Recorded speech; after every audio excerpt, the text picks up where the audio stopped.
Tense শিখি। প্রথমে আমরা 6টা কন্টিনিউয়াস টেন্স শিখেছি। এবার আমি শেখাবো 3টা টেন্স একসাথে কীভাবে শিখতে হয়। Present perfect tense, past indefinite tense, past perfect tense.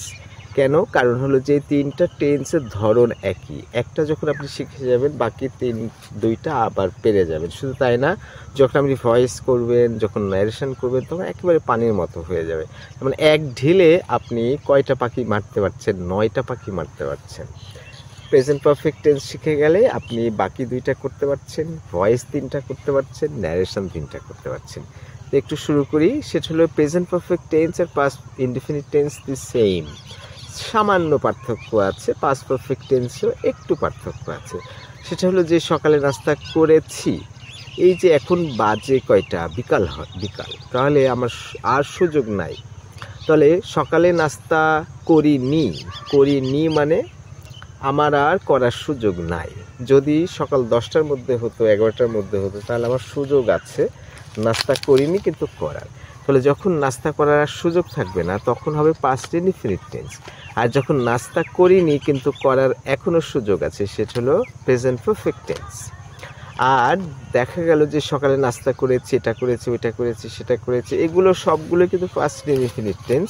সময় উল্লেখ করা থাকলে পাস্ট ইনডেফিনিট টেন্স, গতকালকে 1 ঘন্টা আগে, 10 মিনিট আগে, এরকম যদি থাকে তাহলে প্রেজেন্ট পারফেক্ট টেন্স না ব্যবহার করে পাস্ট ইনডেফিনিট টেন্স ব্যবহার করব।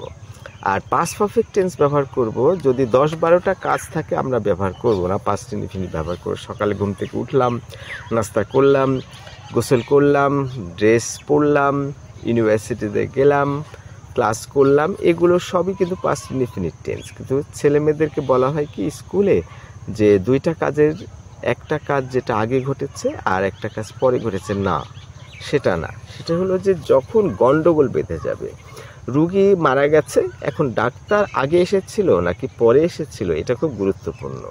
দেখা গেছে কেস হয়ে গেছে, ডাক্তার যদি বোঝাতে পারে যে নাস্তা আমি যাওয়ার আগেই রুগীটি মারা গেছে বা এরকম, আর যারা পেশেন্টের দল তারা বলবে না, ডাক্তার আসলো, আসার পর ইঞ্জেকশন দিলে, এটা ওটা করলো, তারপরে রুগীটা মারা গেল। সেজন্য স্কুলে খুব কমন একটা থাকে যে ডাক্তার আসিবার পূর্বে রুগীটি মারা গেল। এটা সাধু ভাষায়, সে সাধু ভাষার তো এখন ব্যবহার নাই, সেটা করে লাভ নাই। তাহলে কি দাঁড়াচ্ছে? সকালে নাস্তা করিনি, তার মানে আর করার সুযোগ নাই, পাস্ট ইনডেফিনিট টেন্স। সকাল 10টায় নাস্তা করিনি কিন্তু আবার সময় আছে নাস্তা করার, প্রেজেন্ট পারফেক্ট টেন্স। তাহলে এখন যেহেতু বিকাল, এখন কি বলবেন? Did you have breakfast? তখন আপনি বলবেন no I didn't, yes I did. কারণ হলো যে সময়টা পার হয়ে গেছে। আর যদি সকাল 10টায় আপনাকে জিজ্ঞেস করা হয় তাহলে কি করতে হবে? Have you taken breakfast, present perfect tense. আপনি বললেন yes I have, no I haven't. তাহলে সময়টা পার হয়ে গেছে, অথবা সময়টা আরও আছে, সুযোগ আছে। যখন সুযোগ আছে, অপশান আছে, তখন প্রেজেন্ট পারফেক্ট টেন্স। যখন সুযোগ নাই তখন পাস্ট ইনডেফিনিট টেন্স। আর পাস্ট পারফেক্ট টেন্সের ক্ষেত্রে আমরা কী শিখলাম? সেটা হলো যে 2টা ঘটনার মধ্যে যখন গন্ডগোল হবে তখন হবে। তাহলে the patient had died before the doctor came, অথবা উল্টাটা হতে পারে, the doctor had come before the patient died. তার মানে পাস্ট ইনডেফিনিট টেন্সের কোনো অক্সিলারি ভার্ব নাই, প্রেজেন্ট ইনডেফিনিট টেন্সের কোনো অক্সিলারি ভার্ব নাই। এই 2টা মাত্র টেন্স, যে 2টা টেন্সে কোনো অক্সিলারি ভার্ব নাই। আর ফিউচার ইনডেফিনিটে কিন্তু আবার অক্সিলারি ভার্ব আছে। তাহলে প্রেজেন্ট পারফেক্ট টেন্সের অক্সিলারি ভার্ব হলো হ্যাজ অথবা have. I have, we have, you have, they have, Rahim and Karim have, my father and mother have, my parents have. কিন্তু যখন সিঙ্গুলার নাম্বার হবে, third person, he has, she has, my father has, my book has, এরকম যদি হয়, the lion has, তখন has হবে। আর past participle হবে ভার্বের সাথে ইডি যোগ হতে পারে অবস্থা বুঝে। রেগুলার ভার্ব যদি হয় তাহলে ইডি যোগ হবে, আর যে ভার্বগুলোতে ইডি যোগ হয় না সেগুলোকে ইরেগুলার ভার্ব বলে। I buy, I bought, I bought, এটা কিন্তু ইরেগুলার ভার্ব, তাই তো। go, went, gone, এটা হলো irregular verb. bring, brought, ব্রট irregular verb. কিন্তু ইডি যোগ করলে কি হয়, অনেক জায়গা আছে, এনজয় এনজয়েড, ম্যানেজ ম্যানেজড, তাই তো। আবার ডু ডিড ডানও কিন্তু ইরেগুলার ভার্ব, তার মানে রেগুলার সিস্টেমে যাচ্ছে না, ইডি যোগ করলেই হচ্ছে না, একটু উল্টাপাল্টা করতে হচ্ছে। তাহলে I have taken breakfast present perfect tense, I had breakfast অথবা I did have my breakfast, I did eat, I did it past indefinite tense, I have done it present perfect tense, আর past perfect tense হলো I had done it, I had done it। তাহলে had কিন্তু সব জায়গাতেই হবে, he had, they had, I had, we had, you had, সব জায়গায় কোনো ঝামেলা নাই।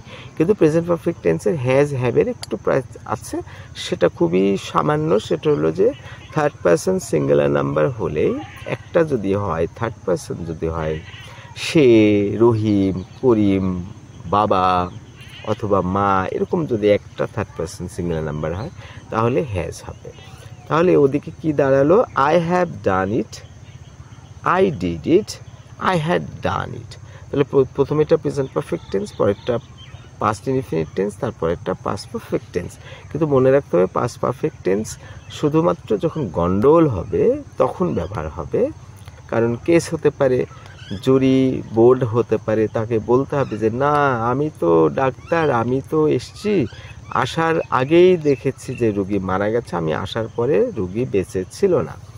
I came before, right, I came after the patient had died. The patient had died before I came. আর যদি উল্টাটা হয়, the patient had died before the doctor came. The doctor came after the patient had died. একটু before আর আফটারের উপর একটু ঝামেলা আছে, একটু খেয়াল করে নেবেন তাহলেই হয়ে যাবে।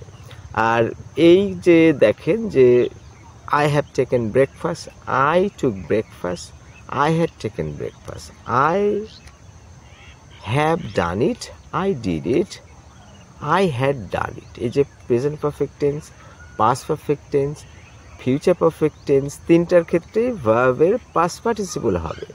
আর প্রেজেন্ট ইনডিফিনিটের ক্ষেত্রে ভার্ব নর্মাল থাকবে, পাস্ট ইনডিফিনিটের ক্ষেত্রে ভার্বটার সাথে ডিড যোগ করতে হবে, ডু থাকলে ডিড, বাই থাকলে বট, ব্রিং থাকলে ব্রট, এরকমভাবে হবে।